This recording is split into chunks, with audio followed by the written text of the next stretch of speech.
আরজিকর কাণ্ডে ধৃত civic volunteer Sanjay রায়কে এই মুহূর্তে আমরা খবর পাচ্ছি যে তাদেরকে এজলাসে তোলা হয়েছে। তার আজ শুনানি হবে, রায়দান করবেন বিচারপতি অনির্বাণ দাস। আমি এই মুহূর্তে আছি বাংলা পক্ষের কাছে, আমি জেনে নেওয়ার চেষ্টা করব বাংলা পক্ষ যে স্লোগান দিচ্ছে তাদের দাবিটা অ্যাকচুয়ালি কি আছে। আমাদের বাংলা পক্ষ থেকে দাবি সঞ্জয় রায়ের ফাঁসি। রায়দান কর্মসূচি চলবে, কি বলবেন? আজকে রায়দান কর্মসূচি চলবে, কি বলবেন? দেখুন, এটা তো আমাদের বলার কথা না, এটা আদালত বিচার করবেন। আমরা কিছু এই ব্যাপারে বলতে পারবো না। আমাদের আস্থা আছে আদালতের ওপর এবং বাংলা পক্ষের তরফ থেকে আমরা চাইছি বহিরাগত ক্রিমিনাল গুটকাখোর সঞ্জয় রায়ের ফাঁসি, একমাত্র সাজা আমাদের দাবি ফাঁসি। আপনারা কি মনে করেন এই ঘটনার পিছনে একমাত্র সঞ্জয় রায় গ্রেপ্তার হওয়ার কথা? সঞ্জয় রায় দোষী, যেহেতু অভয়ের বাবা মা তুলছেন যে এই ঘটনা একার পক্ষে সম্ভব নয়। প্রমাণ অনুযায়ী, তথ্য প্রমাণ অনুযায়ী আদালতের মতে সঞ্জয় রায় দায়ী, সঞ্জয় রায় দোষী। আমরা মনে করি আদালত যেটা বলছেন সেটাই আমাদের বক্তব্য।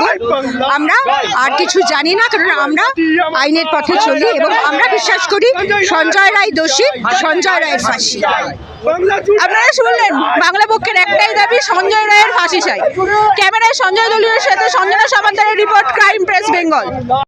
দিন যে ঘটনার দিকে, যে বিচার প্রক্রিয়ার দিকে সমস্ত, শুধু পশ্চিমবঙ্গ ভারতবর্ষ নয়, সমস্ত বিশ্ব উদ্গ্রীব হয়ে আছে যে এই অপরাধীর কি শাস্তি হয়।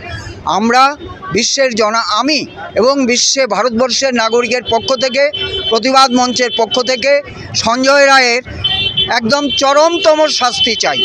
বিচারে যদি ফাঁসি হয় অতি উত্তম, যদি তার ব্যতিক্রম ঘটে তাহলে এই নির্যাতিতার মা বাবা এবং আমরা কেউই সন্তুষ্ট হব না।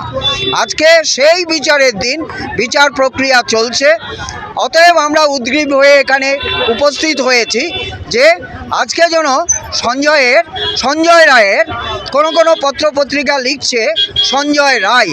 আমার জিজ্ঞাসা, সঞ্জয় রায় এবং সঞ্জয় রায় একই ব্যক্তি কিনা?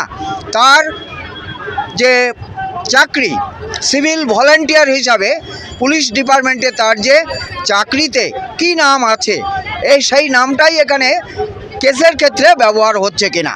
সঞ্জয় রায় এবং সঞ্জয় রায় একই ব্যক্তি নয়, এখানে একটা আইনের প্রশ্ন থেকে যাবে।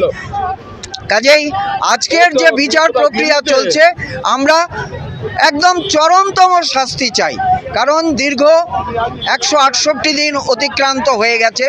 সিবিআইয়ের তদন্ত প্রক্রিয়া করব বলে এতদিন ঝুলিয়ে দিয়েছে, কিন্তু সঞ্জয় ভিন্ন আর কারো নাম জানতে পারেনি সিবিআই। এটা মানুষের কাছে একটা বিরাট প্রশ্ন। তাহলে সিবিআই কি তদন্ত করছে? আমি দেখতে পাচ্ছি, আমি পর্যবেক্ষণ করেছি যে সমস্ত পত্রপত্রিকা 9ই আগস্টের কথা বিশেষভাবে উল্লেখ করা হয়েছে, কিন্তু 8ই আগস্ট 3টে থেকে 9টা পর্যন্ত সঞ্জয় রায় আরজিকর মেডিকেল হসপিটালে মজুদ ছিল।